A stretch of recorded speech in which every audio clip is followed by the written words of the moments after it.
Good morning, 9x1. I hope you're doing very well. I hope you've had an enjoyable, or at least a relaxing, or at least a non-stressful half term. And here we are, back to school. Now, you've probably heard different things about government announcements and the return to the classroom and so on. I'm not really going to comment on that because I'm going to leave it to the head teacher to send that information back to you. But it does look like in the near future we will be back in the classroom. But between now and then, we carry on as we were. So, having completed a bunch of work on the short stories of Edgar Allan Poe, we're now going to turn to a few more lessons on a range of shorter pieces of fiction.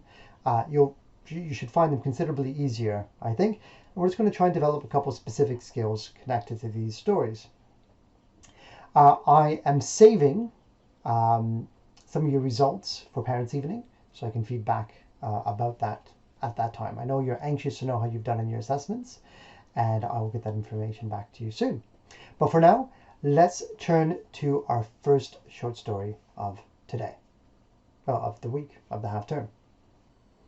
I also want to say that before we get into the short story, that this half term, we're going to be dedicating one of our lessons a week to it's not independent reading, but it's sort of a guided reading. So I'm going to bring together some short stories for us to work. I'm going to create a sort of audio book for you to read along with.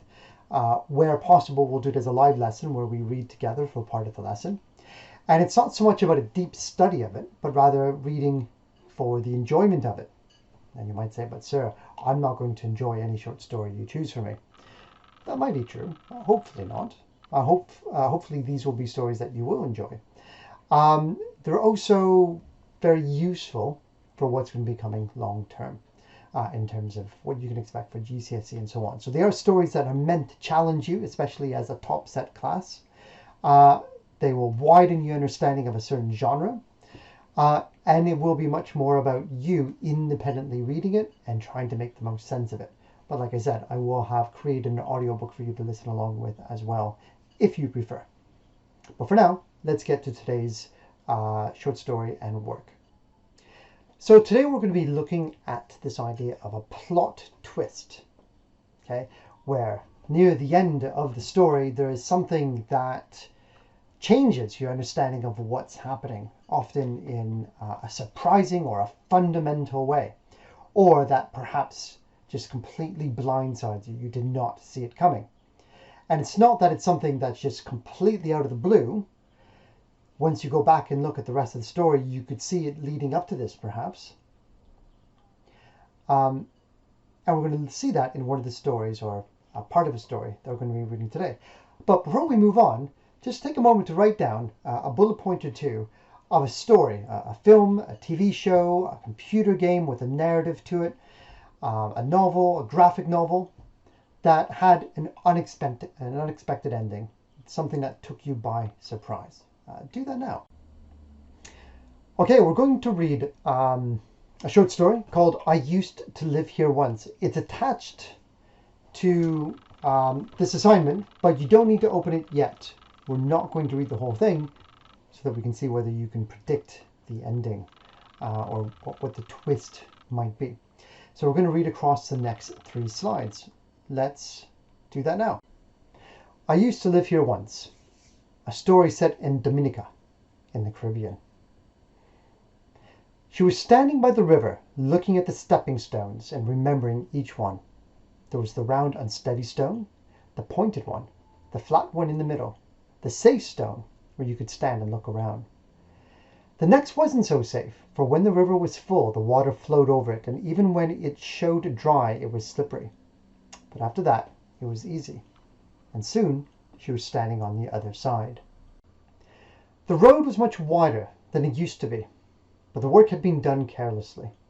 The felled trees had not been cleared away, and the bushes looked trampled. Yet it was the same road, and she walked along feeling extraordinarily happy. It was a fine day, a blue day. The only thing was that the sky had a glassy look that she didn't remember. That was the only word she could think of. Glassy. She turned the corner, saw that what had been the old pave had been taken up, and there too the road was much wider, but had the same unfinished look. She came to the worn stone steps that led up to the house, and her heart began to beat. The screw pine was gone. So was the mock summer house called the Ajupa, but the clove tree was still there, and at the top of the steps the rough lawn stretched away, just as she remembered it.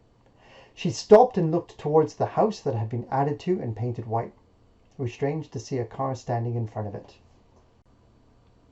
There were 2 children under the big mango tree, a boy and a little girl, and she waved to them and called, "Hello," but they didn't answer her or turn their heads. Very fair children, as Europeans born in the West Indies so often are, as if the white blood is asserting itself against all the odds. The grass was yellow in the hot sunlight as she walked towards there. When she was quite close, she called again shyly, "Hello." Then, "I used to live here once," she said. Still, they didn't answer. Okay, let's pause here. Take a moment to write down a single bullet point or a sentence. What do you think the plot twist will be?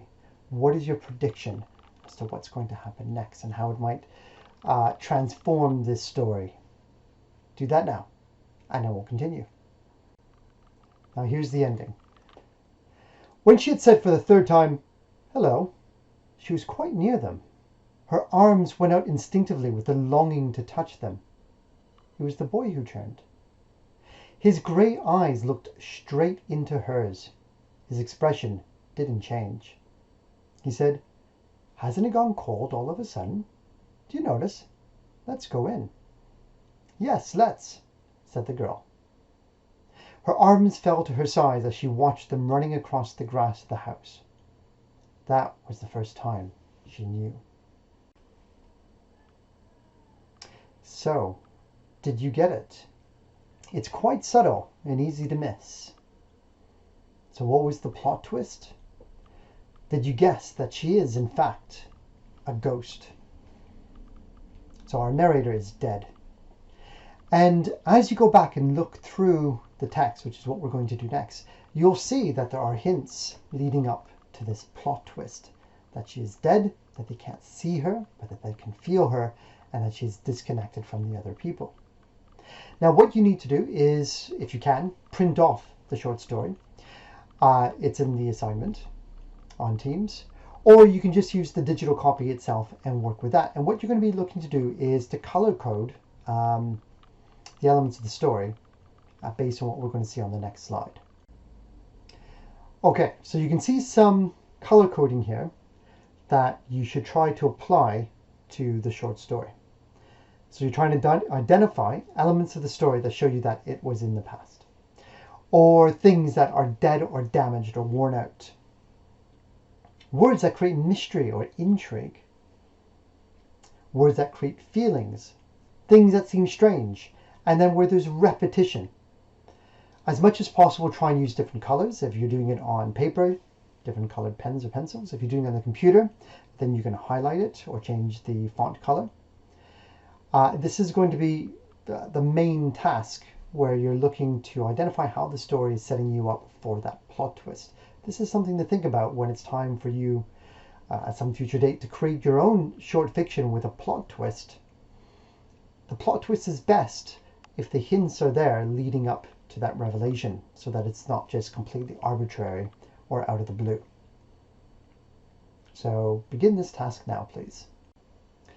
In tomorrow's lesson, I will put into the assignment the answer sheet that goes with the work you've just done today, and you'll be able to compare your work with one that shows not all possible answers, but quite a few, and will allow you to do a good comparison. You can check how well you are able to identify those elements in the short story working on your own.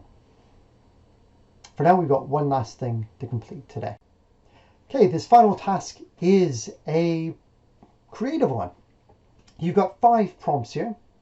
Boy and dog, a roller coaster, a child at a beach, walking home, and a car accident. You can see on the next slide that you've got some images to go with that as well. Now in this table, all I'm asking you to do in a short bullet point or two, a sentence or two, to write down a story about a boy and his dog. What would be a predictable ending to that kind of a story? What would be the predictable way that it could proceed? What would be the plot twist? Story about a roller coaster. What would be a predictable story about a roller coaster? How could it have a plot twist? Now, obviously, with all of these, you could do something completely outlandish, right? So you're on a roller coaster, and as you reach the top, a flying saucer swoops in and sucks you up into space. Okay, but it's coming out of completely nowhere.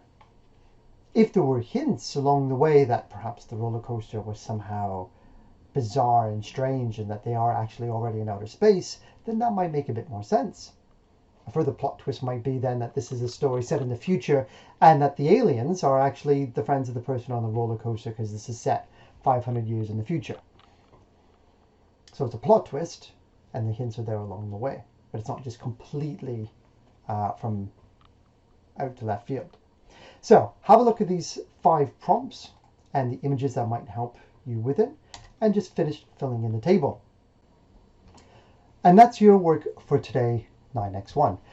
I'm looking for you to upload to Teams your prediction of the story that we read, the annotated short story where you are able to pick out and color code some of the different elements, and then finally your predictable versus plot twisted stories, basically finishing off that table. Okay, good luck with your work, and I'm hoping we'll be able to set up some kind of a live teaching lesson in the near future, especially as we begin the sort of independent but also together reading that we're doing more for the enjoyment than for a deep dive into the text and how it works. However, in the meantime, have a great day, take care, keep safe, and goodbye.